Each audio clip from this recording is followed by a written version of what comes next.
Of these legends all of my life, and it was a great honor to me. And also that we have a circle here that invited him to speak for as long as he needed to speak, because he is carrying something very old and very real and very, very important to the continuation of life on Earth.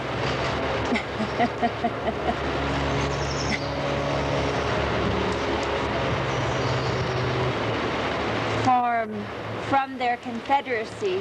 Yesterday, Thomas said to us, Benjamin Franklin had very open ears, and in fact, Grandfather Banyaka, he used it in a very commercial way too. The way he started his printing business was by printing the treaties between the native peoples and the immigrants that came from Western Europe. And he listened very well, and at the Albany Treaty in 1754, he wrote down what is called a small treatise for uniting the colonies, which is the forerunner of the U.S. Constitution. It is my understanding, I've been doing more research since last year, I've written a film with Heidi Rose Dane called Liberty. And there's just a brief page here if you want to take a look. It's really beautiful. It simply breaks down the relationship of the Iroquois League to the Albany Plan in '54 written by Benjamin Franklin and others, to the Articles of Confederation, to the United States Constitution. So we also, at Independence Hall, when we were doing research on our script, found next door in a place called the Senate Chamber in Congress Hall, a very old Quaker building in Philadelphia, the most beautiful visualization and documentation of the relationship of the Iroquois Six Nations to the first government. It is an eagle holding, actually it was originally the Five Nations, so he's holding the five feathers, and I think the branch is a chestnut branch. Chestnut in his other talon. And this was over the very first Senate. And also on the floor is what was called the chain of the covenant.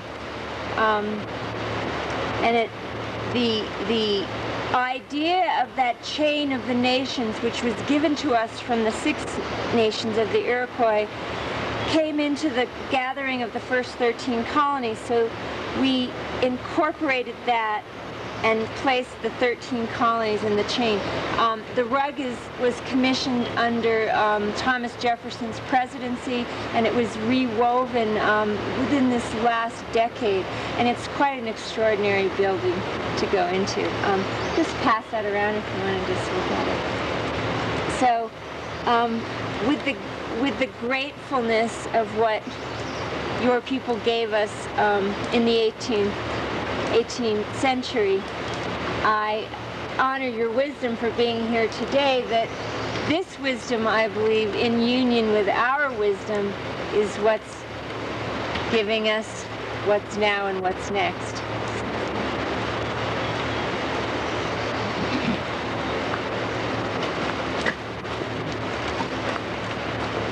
First of all,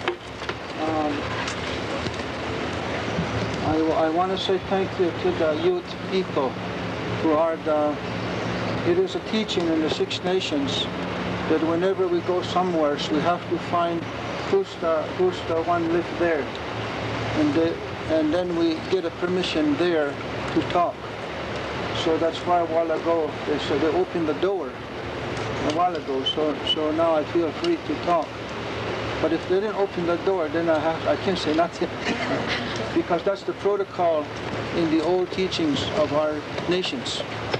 And so I give my greetings and my good wishes to our brothers over here from the youths. And but also I'm going to start here right away to tell you that I'm not officially speaking for the Six Nations to the Iroquois Confederacy, even though that's where I come from, because they didn't have a meeting to send me here, because it was a last-minute notice that we know this was going on. So, but by rights, before I go anywhere or anybody speaks about the law, about the Six Nations, we always have to be authorized by our nation to be an ambassador to do such a thing. But because of the last minute everything, I didn't get a chance to do this.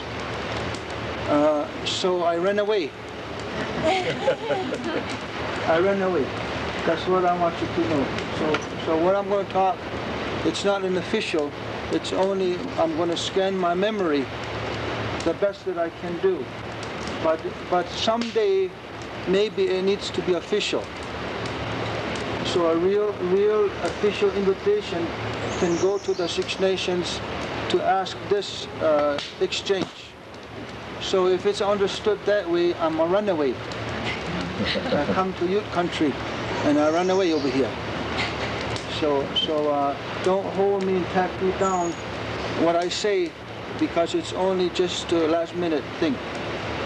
And I'm going to ask you now, right here, to help me, because in this law, the first thing I'm going to do in the law, first thing, is to understand that between English language and the Indigenous language, there's a big difference.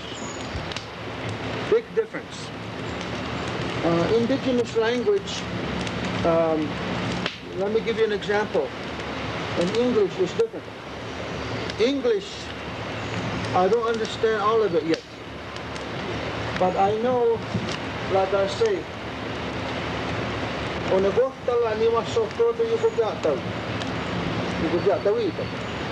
that means in English you say the color of her shirt is red, period. Okay, that's what you say. But in Mohawk, when I say this, she is wearing the garment that is the color of the blood that flows in my body. That's what it means. If I say, that doesn't mean his shirt is green.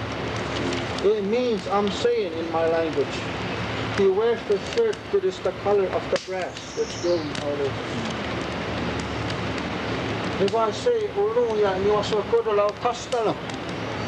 that means it isn't blue, the pants he's wearing. That's the pant he wears is the color of the same as the sky. So you see, this is the difference when you're speaking in a native language and English. It's different. And the last example I want to give to you is this one.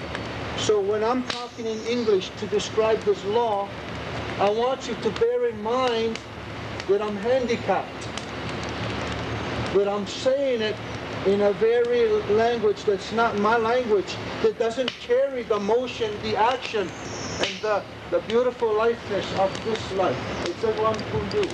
So English is going to be really like a crutches to me. And the one thing I want to share with you, another one, to make you understand the importance of indigenous language, native language, to keep it, is this. When I was a teenager, a young teenager, somebody in my family passed away.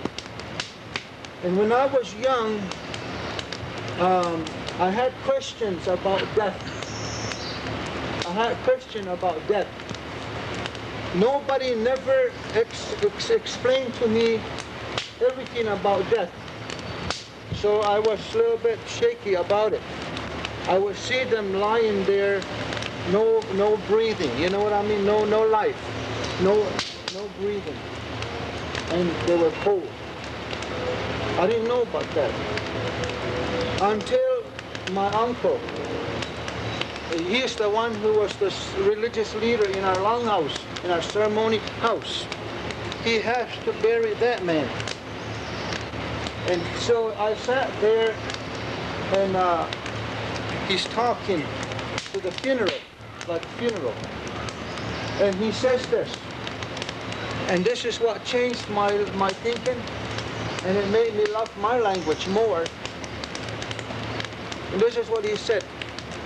He says, "One wa gahewe, and chitawa hitango ya chitawanuk, That's what he said. In English, that means the time has now come that we should bury our loved one. But that's not what it means. Let me literally translate what he actually said. If you take the actual literal translation, he says, the time has come now that we will take the garden blanket of the Mother Earth and wrap his body with the Mother Earth's blanket. That's what he said. And that, to me, was soothing. It was compassionate. Death became compassionate. It was like, it's okay. It's being caressed. You see, that's the difference. And so when I'm going to explain these laws, please bear that in mind, that I'm using the English language, and I can't go beyond the real 3 dimensions as if you were talking Moab. Okay? Now, one other thing, just to make you understand. In the Iroquois language, if I count from 1 to 10, Asta, Digini, Asa, Gayeli, Wish, Yaya, Jada, Sadego, Gilto, Oyeli. Every time that the Iroquois Mohawk people counts from 1 to 10, even if I'm counting cups, how many cups? Even if I'm counting corn or beans, when I count from 1 to 10, every Iroquois automatically reaffirms his creation, how he was born in the beginning of the world. Right away, when we count from 1 to 10. So if I say, what I'm saying actually is the time that we were placed in the center of the universe, in the center of the world. That's what 3 means. If I say Asta, that's 1 in English, that refers to the time that the woman came from another planet in the solar system to this planet and made life. So that's what we call Asta. So every time I say 1, I'm talking about the woman that gave life and birth to the human race. If I say 2, Digini, Digini. Digini comes from the root word Tehnika. Tehnika means twins. Twins. Two babies born at once. That's the Tehnika. So you can see if I have Digini cup, they come from the root word twins. The reason why is because when that woman came from the other planet in the solar system, thousands and thousands of years ago, she gave birth to 2 boys. And that 2 boys, one of them became the power of the daytime, and the other brother became the power of the night. And the other brother became the power of birth, and the other one the power of death. The other one the power of laughter, and the other one the power of tears. You see, so when I say 2 and anything I count, it acknowledges the facts of night and day, of peace and war, of life and death, of happiness and tears. You see? And it goes all the way to 10, telling the story about how we originated on this face of the earth. So you see why languages is important? Very, very important. And so that's my stress. Now, before I go any further though, I want to ask you to help me, because in the Iroquois teachings we have, there is no separation of spiritual and politics and governance. There is no separation. There is no department of politics and no department of religion. In every Indian nation that I have ever seen, they don't, if they're following their right way, they don't separate that. Because spiritual religious is the fact that I'm breathing. If I stop breathing, then the spiritual stop, I guess, in a sense. So that's why in the Indian nations, we don't have this notion of separation of religion and state. In fact, if we separate spiritual, religious state and state, then we're lame ducks. we're going to have crutches the rest of our life, or be around in a wheelchair. We'll never be a healthy person in society. That's what we think. We might be wrong, but it always served us all these years. So that's one of the statements I wanted to make. So, because we don't separate this, whenever the leaders of the Iroquois nations comes together, the first thing that they have to do is a thing that we call in my language, a Honda Gaihuadekam. That means the things that you have to say before any important matters are pursued. Or in other words, in English, simple English, a prayer before you can do a meeting. It has to be open in a spiritual way. And when the meeting is finished, it has to be also closed, officially, the meeting, in a spiritual way. You cannot have meeting without an opening and a closing. It's just like if you make a sandwich. You can't make a sandwich if you don't have two bread. Or you're going to just eat the bologna. You see?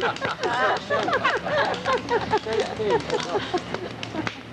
Well, so if you will agree, I'm going to do, I don't know if it's right or wrong, but I heard them say we have a time constraint here of 12 or 12:30, something like that. So that means we're going to have to hurry up. That means we're going to have to do a Reader's Digest form. You see? Because of the constraint. So this is only just a start of this journey to this kind of understanding, I guess. So I want to share with you this prayer, or this what we call what you say before anything important, but I want you to help me. And how I want you to help me, and I don't want you to be bashful. I don't want you to be timid about it. I want to, because some of us is a little bit hard of hearing, like me. I don't hear half the time what people say, because I'm already past the middle of my age. I'm going the other way now. Hearing is going low. So you got to talk loud so I can hear. And Creator, he's old too. You have to talk loud so he can hear too. Yeah. So now, in this prayer, this is what is used. I don't want to call it prayer. You know why? Because I check it in Webster's dictionary. No, it's a dictionary that tell all the words in there? Yeah, dictionary. Yeah. I looked in there, what's a prayer? And it says in there, well, first of all, let me tell you what I thought prayer meant since I was a little kid. I had it wrong all these years. I thought prayer means when a person takes time out to sit with the Creator and have a little discussion. That's what I thought prayer meant. But when I looked to Webster's dictionary, the first thing it says, prayer means to make a request, to ask for something. That's what it says in there. Oh, I said I've been saying the wrong thing all my life. Because we didn't hardly ask too much things. We're mostly giving thanks for what we're doing. So now you help me. So when I say this, in this verse, and it's going to be Reader's Digest, when I say, and our mind is all agreed, in Mohawk we say, Skanigungla Yudung. That means one mind, we have all agreed to the same thinking. And then when the speaker says this, the leader says this, everybody's listening. And if it is true, all the people, women, men, children, every age, if it is true, Mohawk says, oh, or in English you'll say yes, or some says, That means you agree with this truth. So if you can help me in that way, if it is true with you, I'm going to begin this way. We start now. This prayer is what they use in this law. This is what the law says you got to do. Like say now, in the beginning of time, the Creator, we had this gathering right here. I didn't know about this last month. until a week ago. So things happen quick, sometimes not in my power. But I know I came a long ways to get here. I had to drive on a big road with lots of cars zooming everywhere and horns blowing here and there to the city and get on a big airplane. And then I don't know if that airplane can hold everybody we got in there to come here over the big mountains. I don't know. And I know that some of you came from a couple 100 miles or even 1 mile away, but we all came here with a journey, a road, some long, some short, and some up and some down. But with the Creator's power, we all were able to make it to this place that was designated to have this shared assembly and to share each other's company. And so what we're going to do for this wonderful journeys that we didn't hear nobody got accident. We didn't hear nobody broke their legs on their way here. So that means Creator and His power help us out. And so what will we do? We will bring our minds together as if we were just one person, and then we will put our thank you right here on the ground, and then we will put our greetings on top of it, and then we will take our compassion and love and we will spin it around that thank you and that greetings with our love, and we say, we give it to you, Creator. Creator, thank you for guiding all the people safely here so we can share each other's greetings and share each other's company. And now, Creator, our minds is all one as we say thank you with love. Yes. Yes. Yes. And then our Creator says, when you come together, the people, you will look about, young ones, middle-aged ones, grandpa, grandma's age, man, woman, good looking, everybody's nice looking. Good health, everybody. Nice, colored clothes, different ones. Every kind, just like flowers. And so he said, first thing you will do when you get together, you will look at each other's. And you will smile at each other's. And you can shake hands together with each other's. And you can say how you've been doing since I've seen you last. Because when you do that to see each other, you are actually doing that to the Creator. You'll say, Creator, how you doing? And you're shaking His hand too, the Creator. And so what we will do now, because we are here together with each other's, we will again put our layers of thank yous and layers of hello, greetings. And like a spider, we will spin our compassion web of love to wrap up that thank yous and greetings, and we will give it to one another, and we say, I'm glad to see you. I'm glad we're together in this meeting. And so now we say hello, thank you, and we give our love to each other, and our mind is all agreed. Yes. Amen. And then our Creator, what our Creator did in the beginning of the world. Our Creator, He made this earth. And when our Creator made this earth, He touched the earth. He walked the earth. He used His hand to touch it. And when He finished that, He made the earth a woman. Big woman. And our Creator said to that woman, you're going to be the mother of all the nations of the peoples. Earth mother, you're going to be the mother of all the bears and the deers and the animals and the buffaloes and everything, little and small. Every trees that grow, you're going to be the mother to the trees too. To everything that live in, your earth going to be mother to everything.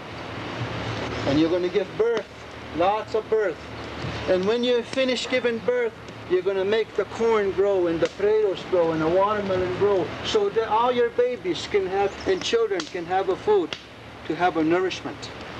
And so since the beginning of the time of the world, this mother, our mother, has never abandoned us. She never threw us away. She never gave up on us. She never was selfish. She's always there for us. Never she threw us away. And so that's the most wonderful mother in the whole world that we have. The Creator give us that kind of mother.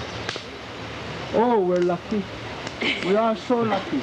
And so because of this good luck, I'm asking that all of us here, from the grandma, grandpa, to the smallest baby and all age in between, that our minds synchronize as one thinking. And what we do is, Moha said, Dios na medalyo. Layer of layer, thank you, we place here. Layer of layer, we place as hello, greetings.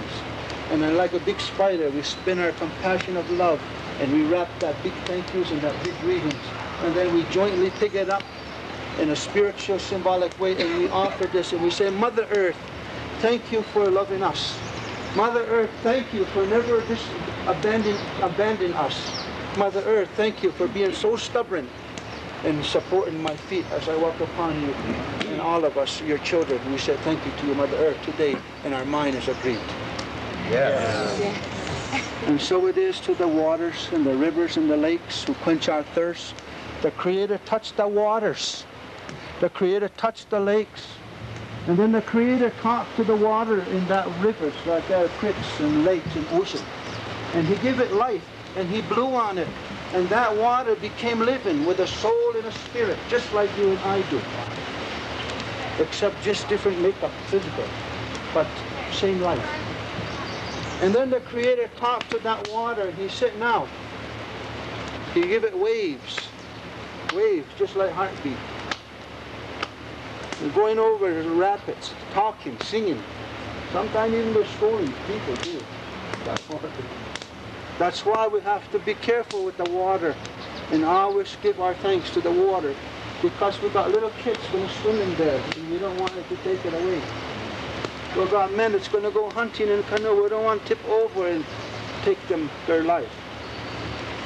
So we are nice to the water, and the waters can be nice to us too. See, that's the way it looks. And the fishes and the trees, they're all living. It's got a soul, it's got a spirit, that tree is right there. And you never use that tree unless you need medicine. You never use that tree unless you need to have a shelter in the cold winter. You don't just cut the trees unless you got real purpose. And then when we cut the tree, you have to make a prayers for that tree that is living. That's the real teaching. That's the way all nations of the world are supposed to be. You never pick the medicine until there's a need for that medicine. And you take only just to heal that person what you used to. That's the old laws of the ancient. And so it is. The Creator made this world all like that. And then after the Creator finished making all these things, then the Creator, He finished, you know, He made humans last one. We're the last one. We're the Johnny come latelys. The deers and the buffaloes are all old timers compared to us. We was the last thought on Creator's mind. I think that's true. And then Grandpa and Grandma said when He made us, humans, He blew in there 3 times, and that's what we were still moving. He put us on the earth, and one man and one woman together. And from the togetherness, there will be little tiny ones born. It's still that way. And then the Creator, when He finished everything, He said, now, I mark it, how many days you're going to live, and you're going to live, and me are going to live as individuals. He's already marked it when the day we were born. And there's no army that can change it. And there's no government or nation in the world that can change that. Only the Creators know. And He has that on the stick marked. And every night the day goes by, He takes one mark off. Next day, take another one off. Until finally we run out of marks as a person.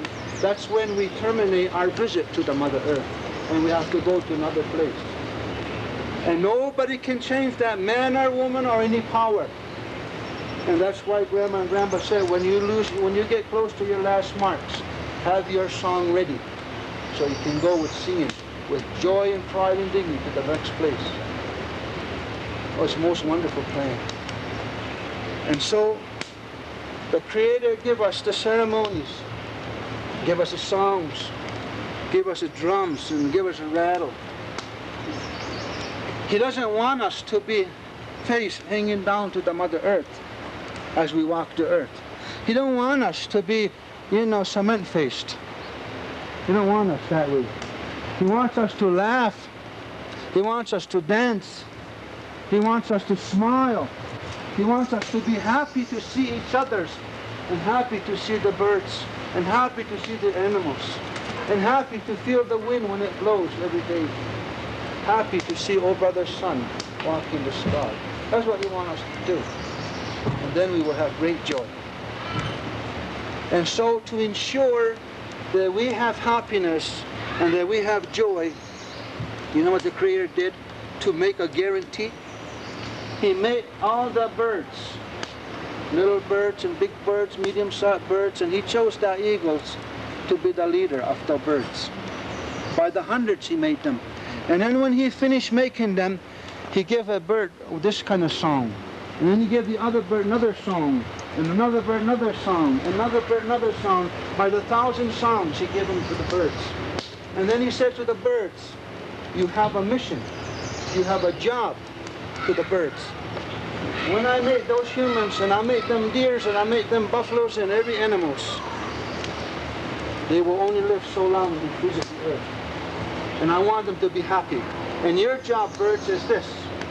Before the sun makes the new day, you, the birds of the thousands, will wake up before the sun, and you will begin to sing, to shake up the minds of the people, the deers and the buffaloes, so that they won't get bored and they won't know loneliness, but they will shake their minds with life and happiness. And so this morning, the birds were singing, just like they did yesterday since the beginning of the time. And that's the way the Creator made the world. And so, to the leader of the birds who's in over there, who's got hurt, and to the ones who are hearing their voice now, the Creator made it most perfect. There was nothing lacking. And so what I say now, we the people, let our minds come as one mind, and let us pile up our thank yous and our greetings and our love.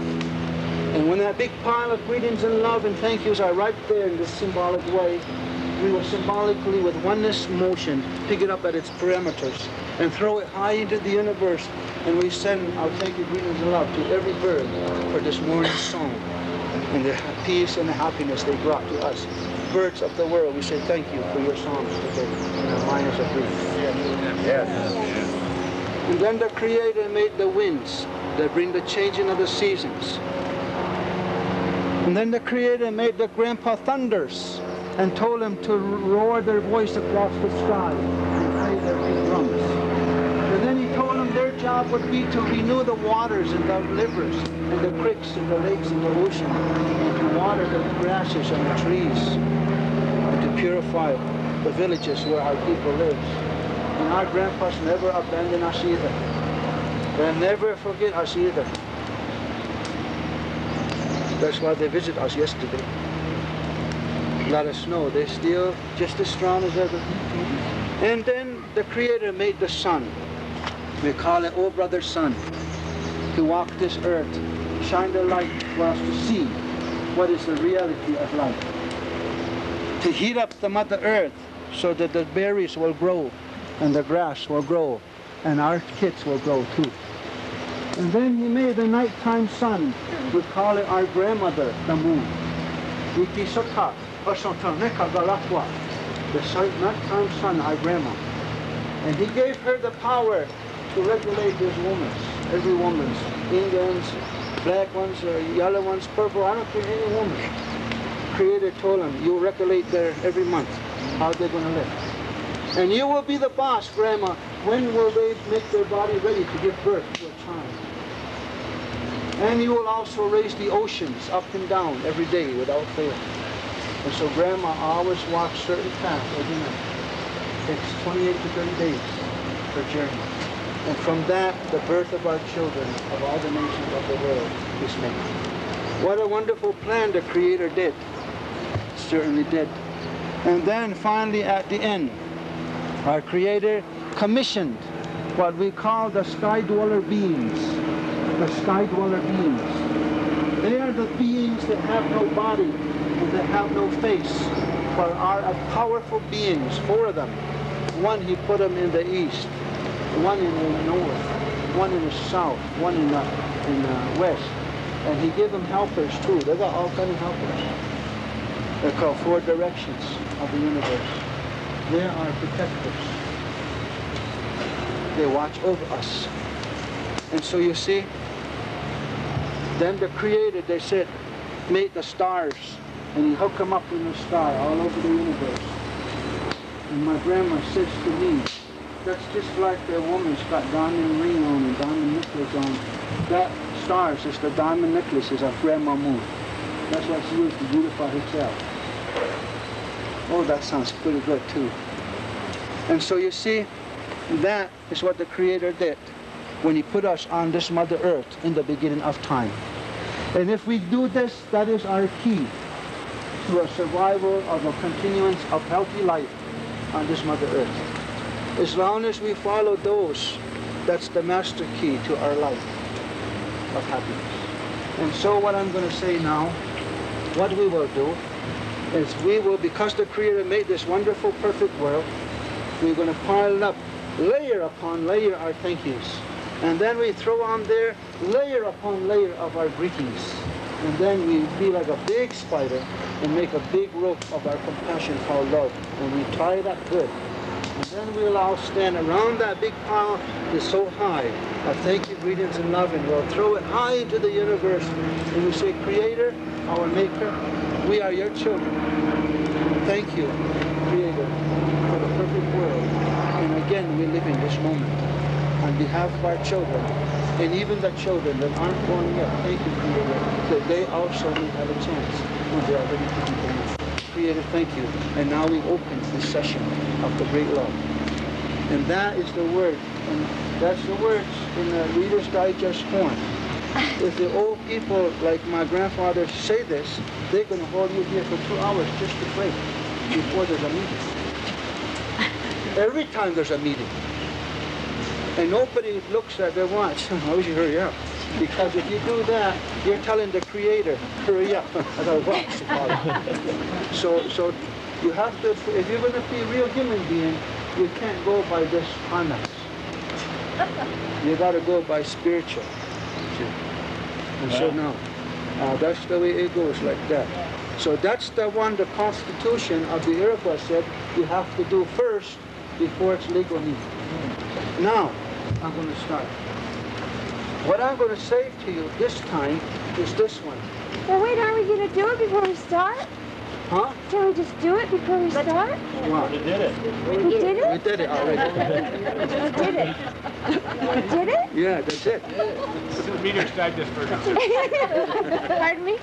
Oh, okay. Yeah, it's all done. Okay. Let's do a wave instead. Okay, in English, they call this the great law of peace. This is the, and remember when I said the English language is different? Well, this is English language, the great law of peace. Now let me tell you what we call it in the Mohawk. We call it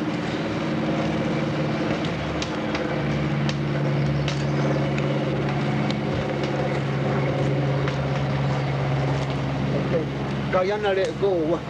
That's what we call it. It means this, but it don't mean that. You see what I mean? Anthropologists who have studied us calls it the great law of peace. And it don't mean that. Although it's not a bad definition, but it's not accurate. Guyana let go is that law that became the Constitution of the United States. I do believe that. And it comes from a word right here.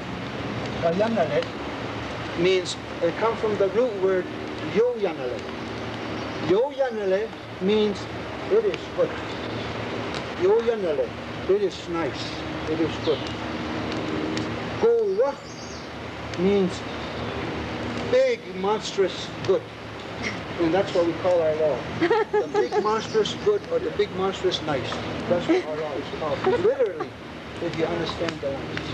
It doesn't mean great law. You see what I'm talking about? So that's why I urge you, when you read books written by anthropologists or somebody other than the real Indian who have knowledge, and even Indians who write books do it just like anthropologists, you're going to get misinterpreted. You're not going to get the cat with its tail and its ears and its paws. You might just get only just, I don't know what. So that's why you must be careful. Kaya na let go with. Now, what I'm going to do here is also tell you that this law did inspire Benjamin Franklin and Thomas Jefferson, and that's where they got the idea to make a Democrat government in the United States. Does anybody think that that's not true? Possibly. I can mention to you 3, 4, 5 dozen anthropologists who will disagree with me right now. I can. Now, the first thing, I guess, is to tell you that this great law is run matrilineal. Matrilineal. Matriarchal? Is that what you call it? See, I'm not even sure, because I hear everybody say that, so I think it's true. What that means is that my mother is a Mohawk, and my father, he's an Oneida. Because I'm a matrilineal, matriarchal society, what does that make me? A Mohawk. I married a Choctaw Indian from Philadelphia, Mississippi, and we got 6 kids. What does that make my kids? Choctaw. You better believe it. It makes them Choctaw. And it don't make them Mohawk anywhere, just because my father's an Oneida. I don't find Oneida anywhere, because we are matrilineal. That's what it means. And I really mean, and my mother is a Bear Clan, and her mother's a Bear Clan, and I'm a Bear Clan. My wife is Turtle, so all my kids are turtles. That's what it means, matrilineal. This law, this Constitution, is mostly in the hands of women. It mostly is in the hands of women. It is women who initiate the structure of the law. And which man is going to be leader, it's up to the women to choose which man is going to be the leader. And if that man doesn't follow the laws of our people, it is that woman that can remove him from that office as a leader. I mean, quicker than you can snap your finger. And that's what this is. Now, just at this point, right now, do you know,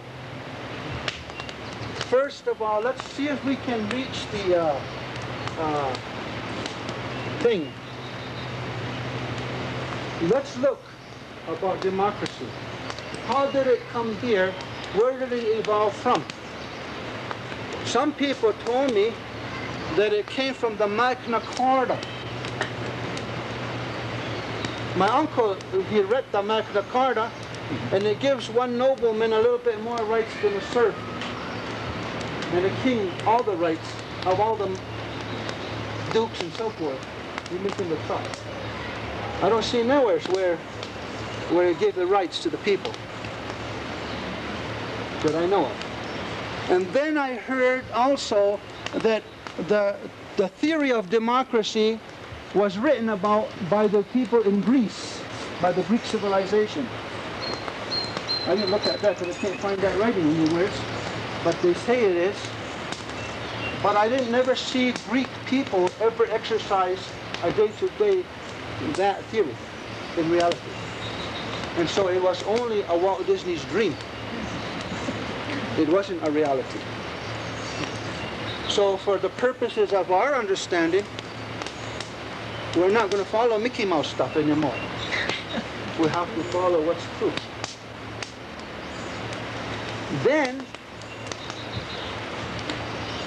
did you know that prior to 1924, there was no woman in anywhere in Colorado, in California, in New York, Massachusetts, and Mississippi, Florida, no woman even had dared to even have a little boat in the great country of North. That's 1924. Can you imagine that? That's just I threw the stone 2 times yesterday and I hit 1924. It's just yesterday. And there had to be a law made. Actually, a law made in 1924 that said every woman above the age of 18 or 21 has the right, like a man, to have a vote in the government. A simple thing like that, 1924. So who's playing catch-up? Who's playing catch-up here?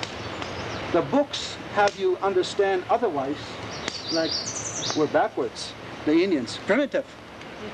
But we have to revisit the history, you see, in order to fix tomorrow in the future. So with that few things there, what I'm going to do now is I'm going to describe to you, and before I do that, one more important thing. When our elders talks about the law, when the great Messiah was born, who introduced us to this law over 1,000 years ago, and then also to talk about the law and its history, that man will talk for 11 days without a book, without a tape recorder, without anything, just from here, and he will recite chronologically for 11 days, beginning at 9 o'clock in the morning until 1 o'clock. So 9, 10, 11, 12, 4 hours per day for 11 days, just to talk about that Constitution and the birth of the Messiah that brought it to us. 11 days. So can you see the restraint we're under, because we said 12 or 12:30, some people have to go. So we're going to miss lots of it. So I better get in gear here. Now, what I'm going to attempt to do here is make a circle. And you know how a circle makes pie? And then we'll take just this one section, because in the Mohawks, we have 9 pieces of pie. 9 pieces of pie.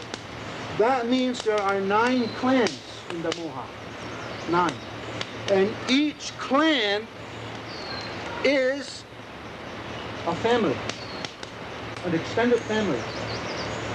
And to stretch the limits of our boundary, it's not just an extended family. If you want to compare it in America, it is a political party, that clan. It's a social structured political segment.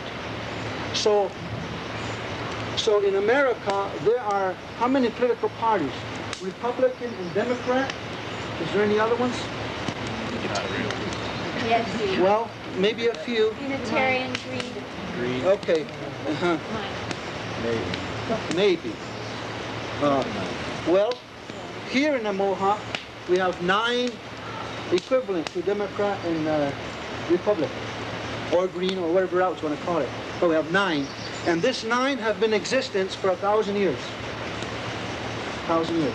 Now, what I'm going to do is I'm going to just take one of those pieces of pie from the family that you and I'm going to say for explanation purposes, you and I'm going to say that you're my cousins, you're my brothers, you're my uncles, you're my aunts, and you're my grandmas, all here, and my grandpa's here.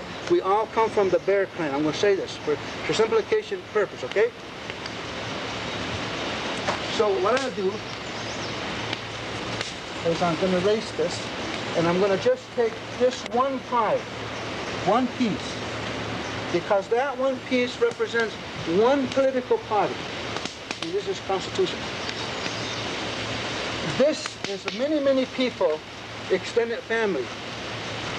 I'm talking maybe 2,000 or 3,000 people in that political party. And what that actually is an extended family. It would be my grandmother's sisters, and she had 10 of them. And all their descendants are in that family. And all their kids' that's on matrilineal side is all in there. So by the time you finish with great-grandma, we're talking about 2,000, 3,000, 4,000 people. Because just my own grandma herself had over 100 grandchildren by herself. Now, this piece is divided into 2, that political party. One side is women, and the other side is men. Okay? Now, our leaders, according to our Constitution, that's 1,000 years old, are leaders for all their life. When they are put up as a leader until the day they die, they're a leader. There's no 2 years elections or selections or anything. It's until they die from the day they're selected, providing they follow the law. But if they don't follow the law, tomorrow the women will depose them from office and put another. And if that happens, that is one of the greatest disgraces that could ever befall a person. They call it the walking dead when that happens. Now, let us say, for this purpose, is everybody following? Am I making it simple? Okay, now, let's say the leader we have. Now, for each political party, here's the way it goes. You have one. This is a woman called a clan mother. She is the leader in that political party. She is the one who initiates the process. If it's plugged, she's got to unplug it. Or she can plug it. Whatever she wants to do almost. Well, not quite. It's not quite.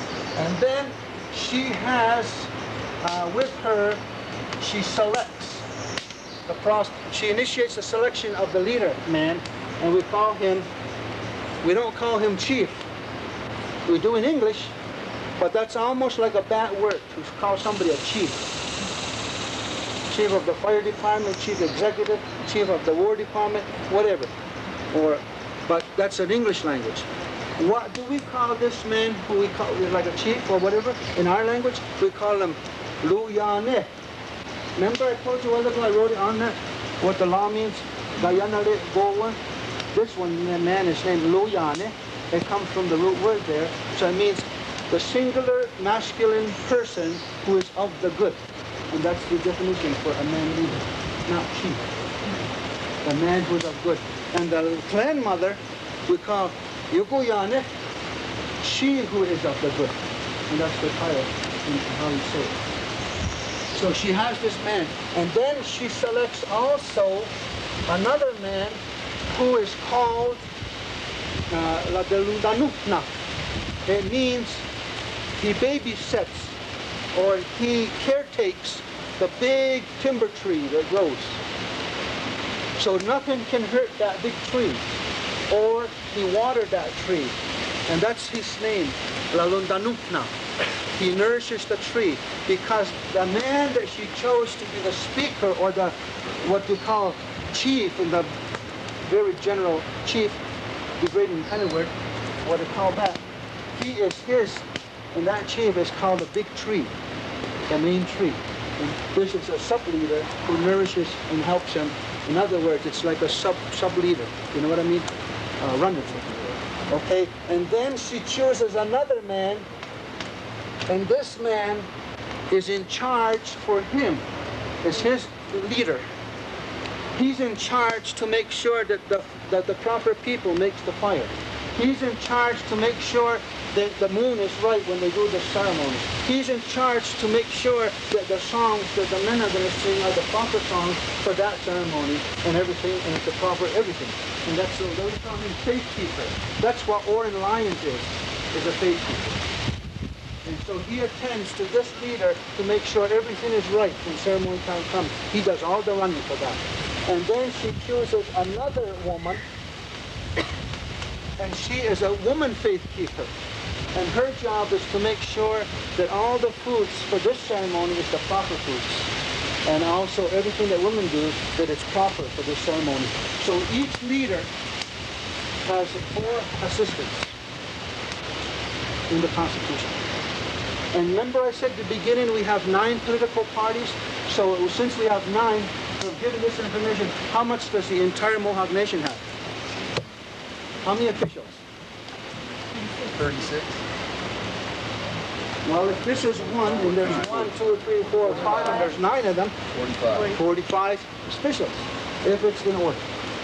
Okay, now, we're going to come now to the point where this leader is old, and the inevitable is coming.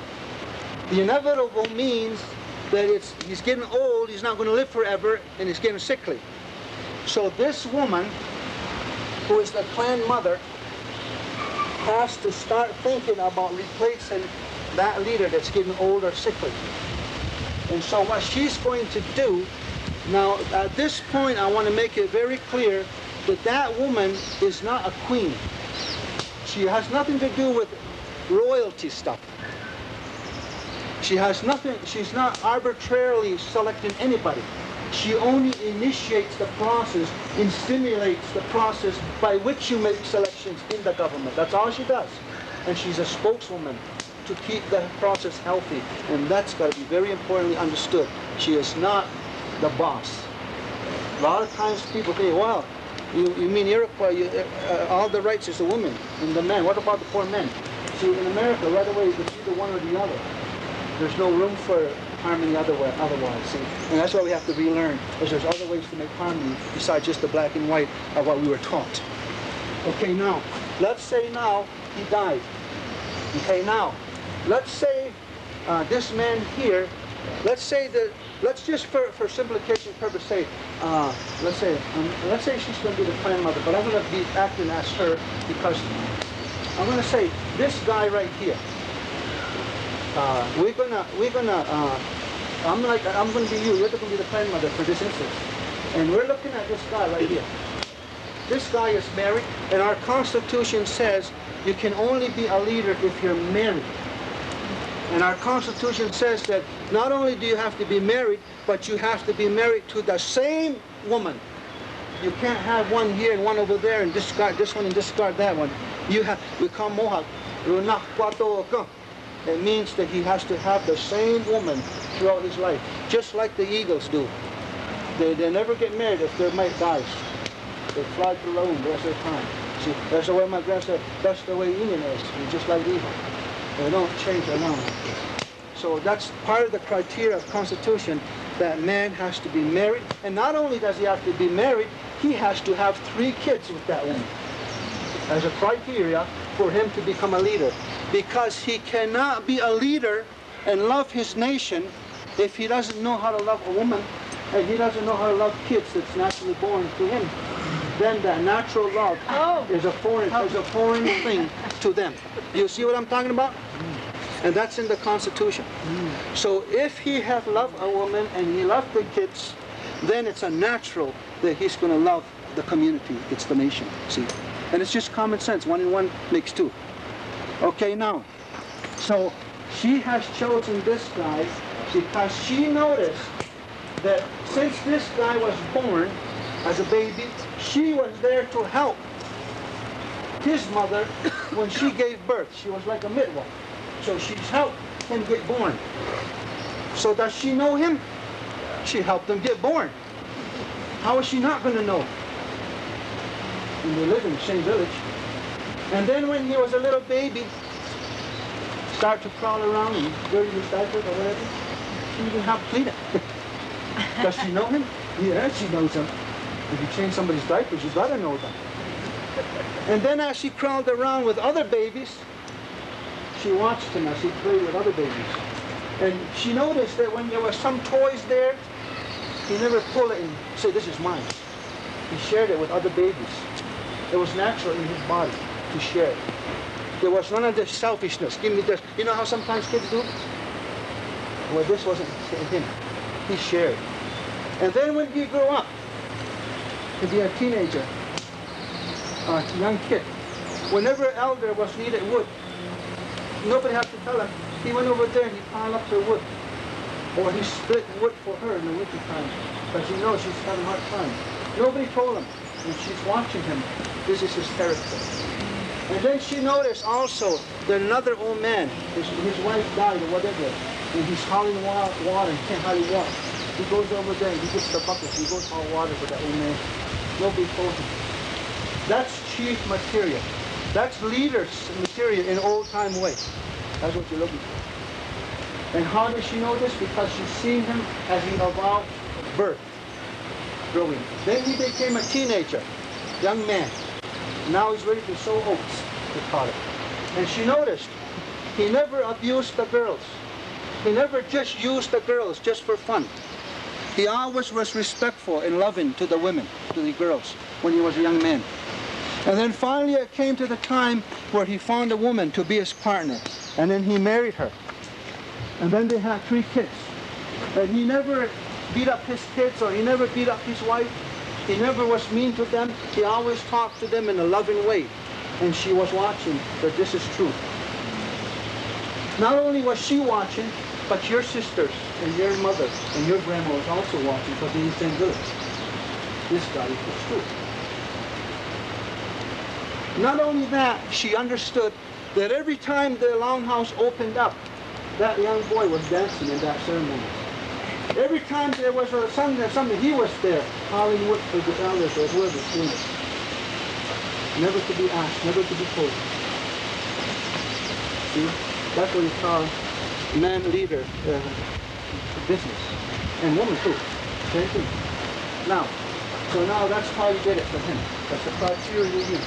And not only that, but she noticed that you can say, well, you ugly, no good thing, and he won't get mad. He'll just smile and he'll say, what'd you say? You ugly, no good thing, and he smiles, oh, thank you. That's all he'll say. That means that it says in the law, she will select the man who has skin 7 spans of the hand thick, so that if the people throw daggers of sharp words at your heart, you will never get angry and say, shut your mouth, sit down, you're out of order. You don't say that. You always smile and you say, thank you, and I'm sorry, and you smile. That's how a real leader, he never is cross to his people or to the people he represents, never. And if he is, that's grounds for immediate dismissal as a leader. That's in the old constitution of the Iroquois. And so you can call him all the names you want. He'll just smile and he'll say it again. Thank you.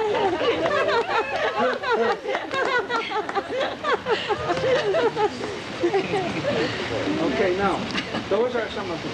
Okay, now this lady also, she's looking around. Okay, now she says, I like this guy right here. I was watching him get born too. And I noticed when he was a teenager, same thing as this guy. Same thing. I was at the ceremonies, I was helping out. Always. That's the next choice. If something happens where he gets knocked out, she's going to be your next choice. So what she's doing is she's lining up all the possibilities in case he gets knocked out. She's got another one right-handed. You see what I mean? There's a lot of thinking goes on there. And then she chooses another guy. See, and then she's got to choose all of these things too right here. There's that position. Now, let's say the time has come. We're going to talk about this now. So what she's going to do, she'll collaborate with some of the elders, her aunts and her grandma and so on, if they're living yet. And they'll say, can you go to Onondaga? That's 200 miles away. And you got to go by foot. So it's going to take you a couple of weeks, you know. And we need you to go over there and deliver this message over there, whatever it is. And she'll make up something that's, you know, really legitimate. And then she'll say, he needs a partner to go to Onondaga. You got to walk 200 miles. So go with him.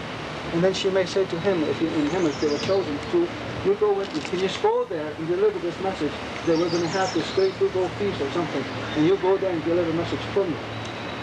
And then when you're gone, when you're all gone, running on the road, walking for days, then she calls a meeting of her political party. That's the Bertha clan. That's all of us. Okay? That's all of us. Then she calls. It's up to her in the Constitution if she wants to call all the men and all the women together or just the women. And sometimes it's just the women. And then a separate meeting with just the men of that political party. Or she may say, no, let's put the women and the men all together. Okay? It's up to them. So now they're gone. They don't know what's going on. That's why they're gone. See? Then she says, she makes this prayer that we just did a while ago. She will do that. Or she'll get somebody, a man in their group to do it. Usually she'll get a man to do it. But a woman can do it. But if there's men around, they will always get a man to do it.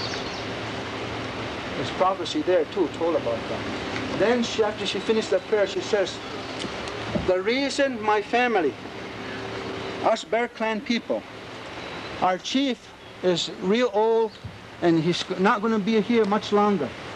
And so we have to get ready. We have to get ready to replace the old leader if something should happen to him. We need to be ready. That's what she says. She says, now, I've been thinking for days and days about this. And for years I've been thinking about this. And I didn't just start last week. I've been thinking for years. Who is going to be next one? Going to be representative of us? And then she'll say, I've been making understanding here. And from the way I understand and study things, I'm going to tell you now, everybody, the ones that I see that we can put up as the next leaders when that leader dies. I don't know if all you women agree that this is good selection or not. That's why we have a meeting. I don't know if all you men agrees that this is good selection either, because you didn't even hear yet who I'm thinking about.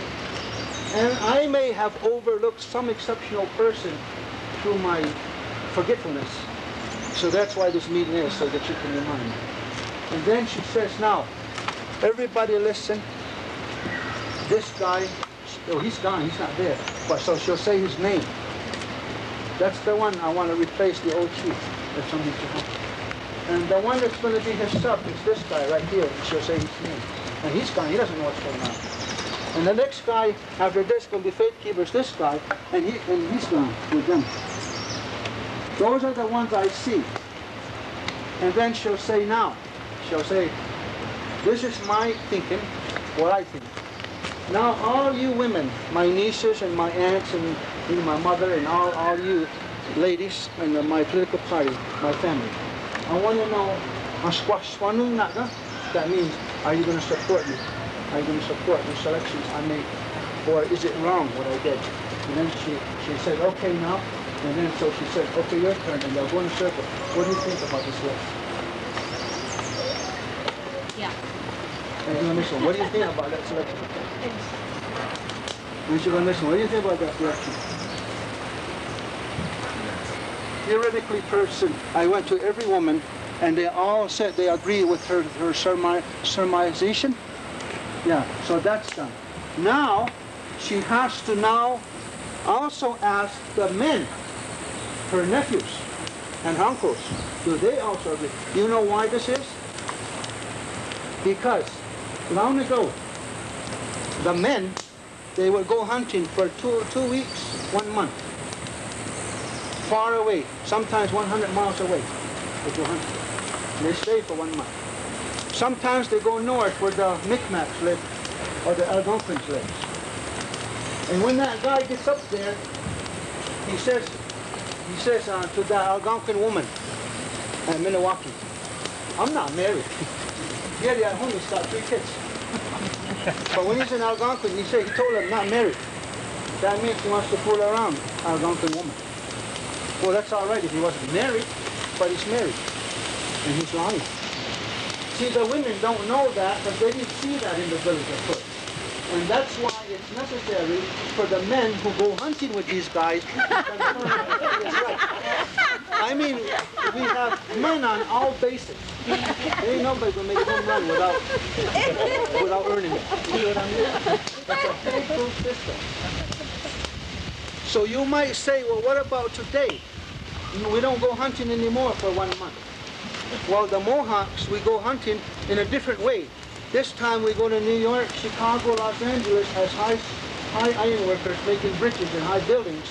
And they always travel with 2 or 4 people, just like in old days, except they're doing ironwork, construction work.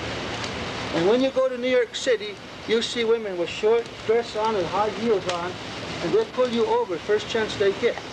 It might not be an Algonquin, but I don't know what it is.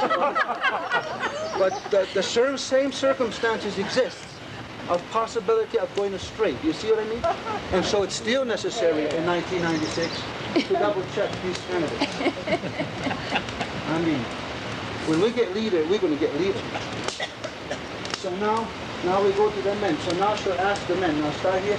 What do you think about this election? Okay. See? And it goes like that. Now, when all the women and men have agreed, these will be the candidates. That's the first step. That's the first step, okay? Number one. So remember, that's the first step. Now, and yet this guy doesn't know. This guy don't know nothing that he's going to be leader. And this guy don't know nothing about it either. He don't even know. Now, the next thing is, the first one, they had to, first of all, the first step was her nomination, right? She had to line up the nominations. That's the first one. The second one, she had to pass her nominations through the women. That's 2. Number 3, she had to pass her nominations also through the men. That's 3. Now the next step is, the next time the nation has a meeting, because they have 9 chiefs, one is dying, one doesn't meet anymore because of sickness. So what she has to do at the next meeting of all the clan and political leaders, when the 8 of them are sitting there, is she's got to go there and she says, I'm all done. I select everything for the new leaders to my clan. If something should happen to our leader, the one, the woman now. And then they'll say, who is it? The reason she has to get confirmation of this selection from the other 8 political leaders is because that man that she chose has to sit with them for the rest of his life and their life, and they have to be compatible. So if there's something wrong with her selection, those chiefs can say no, and that means you've got to choose another one, and the process got to start all over again. You see what I mean? It makes sense so far? And that's the procedure. So now that's the 4th, is that nation has to approve all the leaders there. Then the next step is that runners have to be sent to when he dies, they have to go get the Senecas and Onondagas and Mohawk have a meeting, and then she has to be approved there too. What number is that now? Of the checks and balances. 5. And then when that's done, then the runner has to be sent to the Oneidas and Cayugas who will come to our territory to install the new leader of the Mohawk. And that's the 6th. And then when that happens, it is at this time when the Oneidas and the Cayugas come and Tuscarora comes, and they'll be going several hundred miles to get there, and when they get to the edge of our village, there'll be hundreds of them, they'll sing the Song of Peace. Hundreds of them marching to the longhouse. Oh, your hair will stand on end. Army cold chills will go all over your body when you hear them come and sing, all singing that beautiful Song of Peace that comes from 1,000 years ago. And they get there, and they go to the longhouse, and they got ritual there. They covered one room, close it off. They separate in 2 parties, the older brother and younger brothers. Mohawk is older brother, and Cayuga and Oneida and Tuscarora younger brother. And they have to run the ceremony for us to make new chief. At that point, when they're all done the condolences and sympathies of the speeches that goes with it, then those Cayuga and Oneida will get up and they'll say, now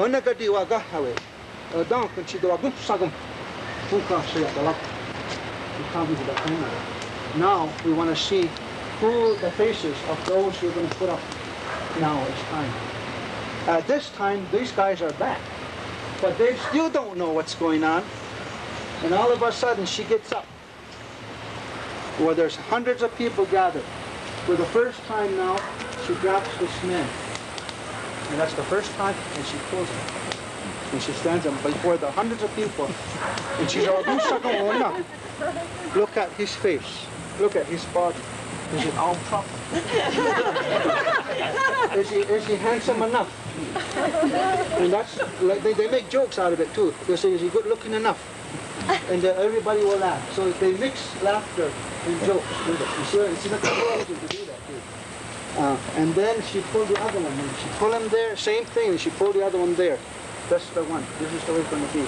And then there's Oneida and Cayuga say, they'll say now, is there anyone, woman, child, or man, or elder, anybody, that's know any reason why this man that she chose cannot be the next leader of this land, of this nation? And if a little child, if he had scolded a little child sometime, or even give him a little shove or something, that little child, at small time, that little child can stand up and you say, I know something. He was mean to me one time when we were getting whipped. And that will stop it and will knock him out. That's why your next one's got to be ready. See, because even the kid, that's the seventh one, has a chance to voice to be heard in who's going to be the leader of our nation. Even kids. And if a kid talks, let me tell you, every nation is going to listen. More than there's anybody else. Because that's the future of tomorrow. And that's the way the law is made in the old ancient constitution. Now, that's why at this point, can I say to you, at this point, we've been doing this for 1,000 years. This is how I grew up. This is the only laws I know. It's not an elective system, but yet you have to elect somebody. It's our own type of election. You know what I mean? It's our own process. And it is also in our Constitution, my grandmother told me many times, if ever you see a boy or a girl that's 12 or 13 years old, once they have entered into puberty, past that, and once they have done this, if you ever hear a young boy or a young girl say, when I become an adult, when I grow up, I want to be a chief. Or a woman say, young girl say, I want to be a grandmother. My grandmother and elders used to say,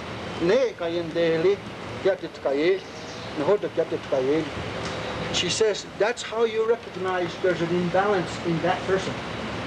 Because if ever the time comes that person, the grandmother selects that person to become leader, and I heard him say when he was a teenager that he desired to become a leader, then I have to say that right there. And if I say that, and I heard him say that, that'll knock him right out of the running.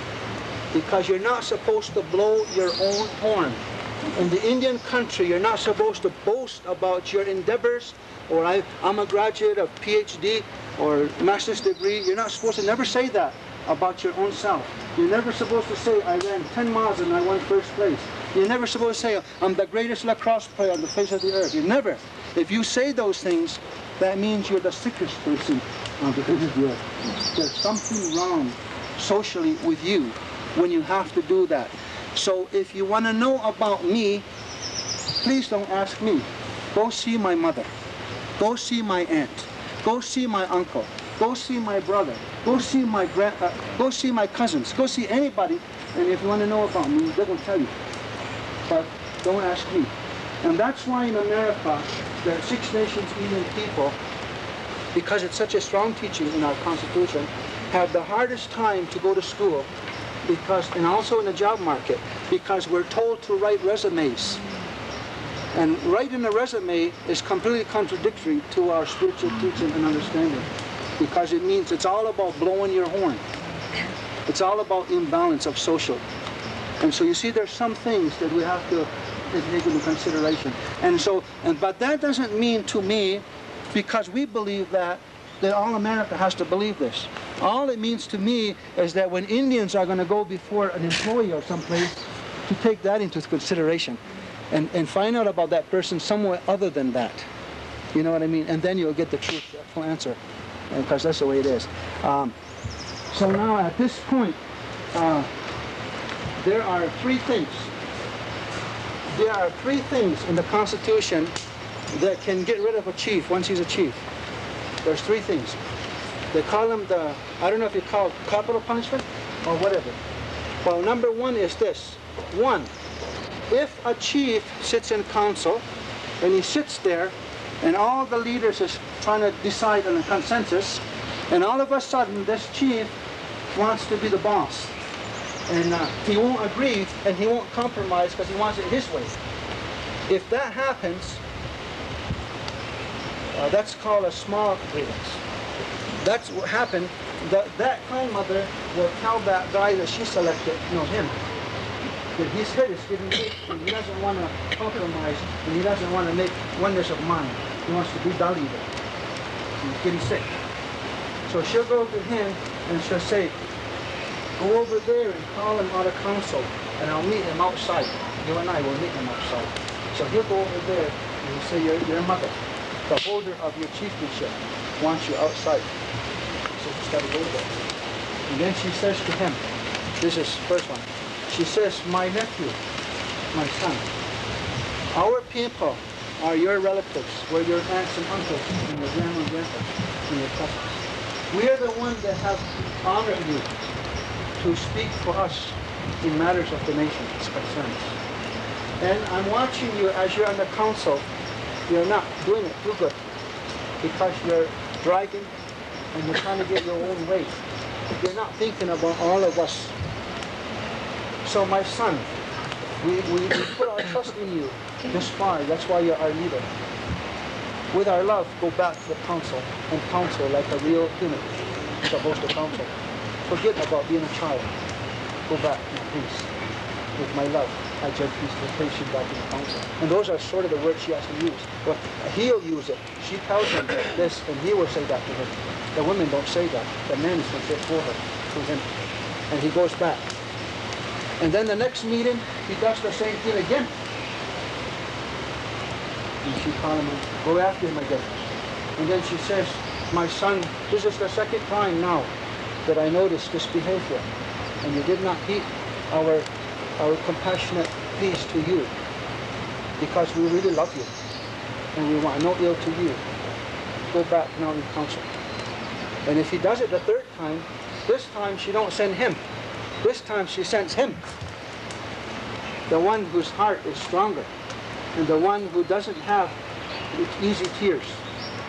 And I want you to go now, take the horns off his head, which is a symbol of his leadership, and go get the name of his chieftainship title, and he's no longer leader. And if that happens after, the third is the action. See? But now, to get back to the three major ones, if this leader is caught ever to steal even 10 cents, it's the same thing as $10,000. It's the same, 10 cents to steal. Immediately, she will dismiss him as a leader, just for 10 cents, because there can be no thief in our nation that's a leader. And that's one of the major grounds. The second reason he could be dismissed, to be dehorned, or deposed from office, the second one, if he committed what they call a rape, immediate dismissal. And when I say rape, I'm talking about psychological rape as well, emotional rape as well. What do I mean by that? I mean by that, if some guys, he's talking to some guys, and those guys, he said, he's talking about the woman. That's what you call emotional psychological rape. It's the same thing as physical rape, no different in the Iroquois mind. And then they tell her, immediately dismiss her, because you're never supposed to talk about women in a play kind of way or sexual kind of way. Like, you're never supposed to do that, because those women is the same thing as our Mother Earth, exactly.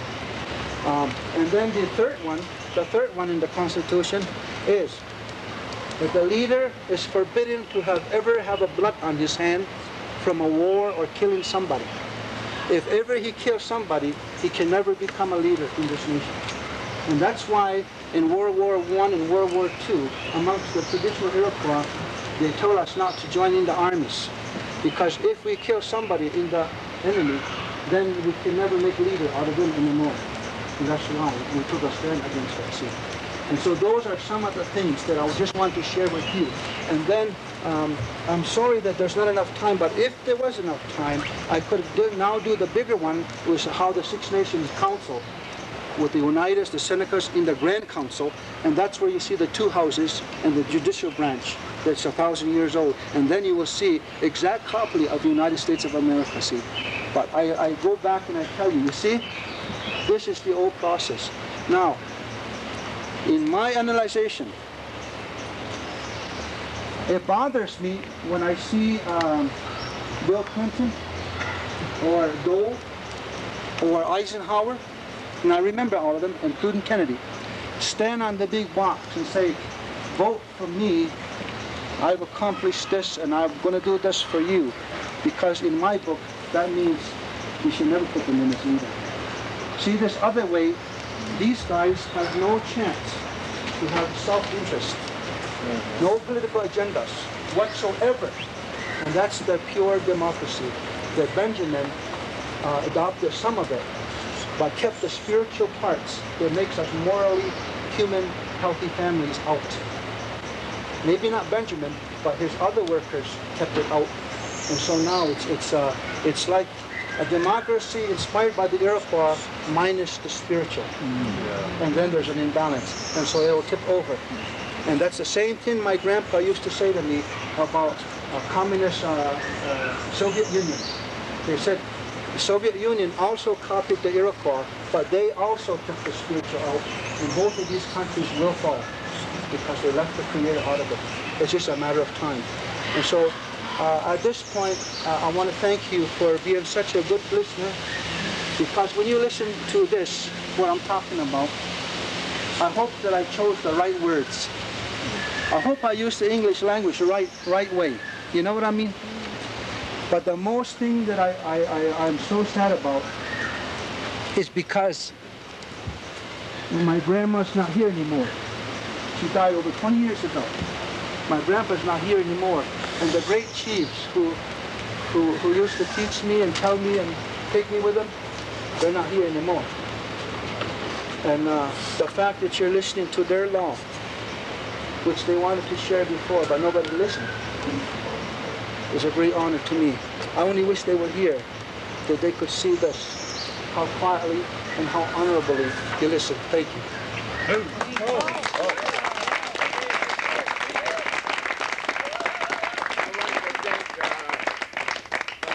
For telling us to believe in the ways of life that Mohawk and Six Nations follow in the eastern part of this country. And it's you who are in government or other associations that should protect them so that they won't lose that knowledge. And some of you doesn't understand some of things because you don't live that kind of life. But I think now you are beginning to find out that many native nations have their own system, and I hope you have their own system, and very similar to what he's saying, and that needs to be protected. Right now, your government passed 3 laws to take that mineral resource away from us. They divide Hopi in 2 sections, one Hopi and Navajo, and they moved the Navajo Hopis out of the Navajo era in 1974. They don't know what happened, but over there, thousands of Navajos are in Hopi area, and they're trying to force them to move. And they passed a law called Public Law 935-31. I have the copy of it. And they are not going to move. They've been threatened by U.S. Army and Bureau of Indian Affairs, police.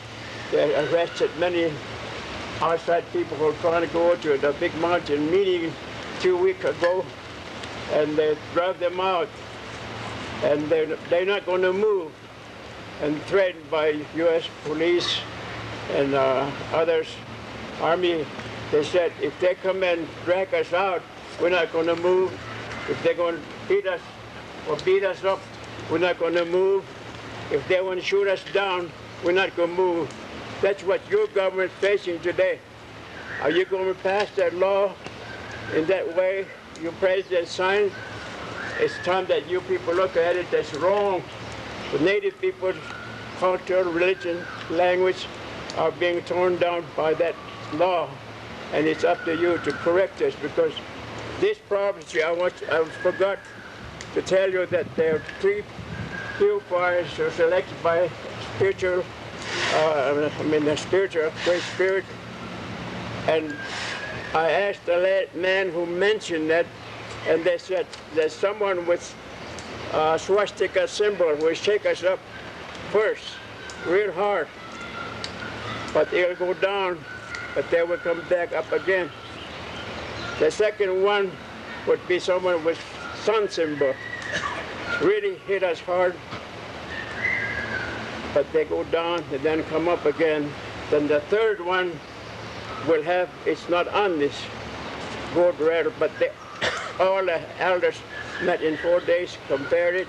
They know it, that there'll be someone with a red cap, red hat, or red cloak will rise up soon. And he has a large population, and he's going to have lots of things, inventions, and he will be powerful nation and rise up. So if first, second, third, fourth doesn't stop us, then the third will rise up, and these two now become great nations again, and the two of them going to join him. And they're going to come to this country, and they will know who has been doing wrong all this year, but they won't stop lying and cheating. A lot of congressmen are passing laws to take this force away from native people, ocean, where they fish, rivers, hunting, fishing rights are being taken away. You are on our homeland, but your government's about to destroy us. And so the red one is going to rise up soon, and he's be a powerful nation. And I couldn't help but, when he mentions this, that swastika was shown by, because they said there'd be some nation who will show that someday. And I found that swastika came from German people. And I think Hitler used it going this other way on his armband. And they were big nations, really shook us up and destroyed many lives. And then someone with the sun symbol, and I can't help but saying that Japanese use that sun symbol, and they become a great nation, and they shook us up, and that's why I threw that atom bomb on them. But the red one is not ready to move. And I don't know who the red one is, but the old man said he will be a large population, and some of the people think red coat, red cap, red head ones would be people from Russia, big nation, or it may be China. We don't know what. Maybe both of them will join us someday, and they're going to come here. And they're so powerful that no one, when they rise, will be able to do anything. Those two others will join them. And then he says that people from red cap, red hat, red coat would come from long ways, but they come here real fast, and they'll be here in breakfast time. Tomorrow morning, when you have breakfast time, nice and clear, pretty soon the whole sky will be darkened, and then people will rain from the sky to earth, and they will corral many nations, and they would ask questions, what are you doing here? I gave you power to invent things, write things. What are you doing to the native people here? Because the Great Spirit sent purifiers, a messenger from somewhere. The way they talk, it would be like a flying saucer. People would come and tell, you better rush over there because your brothers and sisters are about to be destroyed by other nations. No one helping them. So you better rise up and go run over there, help them out. And those two were coming. That's what I'm very concerned about, because they tell that they're going to have great power, and they're going to throw something here to this country. Right in the middle of this United States, the whole light will go out. All the machinery came from nail, iron, copper, zinc, will not move. You can't move your car. Everything comes to a standstill. Everything will frozen, and you can't move. That's what's going to happen, he says. Then people will rain from the sky to earth, and that means thousands of paratroopers will come down here, and they would be here and correct the wrongdoers, and this has no heads on them, and destroying, they would execute them wherever they find them. You can't hide from them. And that is what I'm concerned about. So I hope that some of you are working with the government or can be able to talk to some government official. They better start correcting them. That's what I told last year. I had 6 militia people went to see Pentagon, the high-level Army generals over there, and I told them this prophecy says that they should bring the army back home. I mentioned that because I told the generals, there were about 15 of them, and I told them that because now other side already have more dangerous bomb ready, poison gas and other things. If there's a big battle starting in war someplace, they're going to use that and throw it on Hiroshima and Nagasaki. Now it's going to be worse than that. Some of your soldiers are over there now. If they bomb that place, there are thousands of American soldiers just burn up quickly. They won't come home. That's what's going to happen. That's what prophets were told. So I'm very concerned about what's happening here. And it's that the only way to survive is to start correcting your leaders. Because in first, second, world, third world, people didn't do nothing to their leaders and correct them and change them or throw them out, put someone else in that they can listen to do something. If they don't do it, then this whole country would be in it. But there'll be a lot of other foreign nations, people who have good heart, good mind, and are willing to do something. It may be that the people would start doing something. You voted to put senators, congressmen over there, but it seems like you people are helpless. Those people are just doing all kinds of things, and I think it's time that you talk to your senators and call them out, and if they don't listen, impeach them and throw them out or just put someone else in their places. I think it's time that the people do something now, and that's why I'm sure happy that our elders here, and I know that we have a lot of messages to tell you, and I know we like to talk a long time like he did. It's good that you did, but I'd like to hear some of you people, maybe someone has some very important thing to say, and make it short so that we can at least give everybody a chance to tell us something. And that is what I like to say, because I probably won't have much time to say anymore, so I just want to tell you this much. Thank you very much.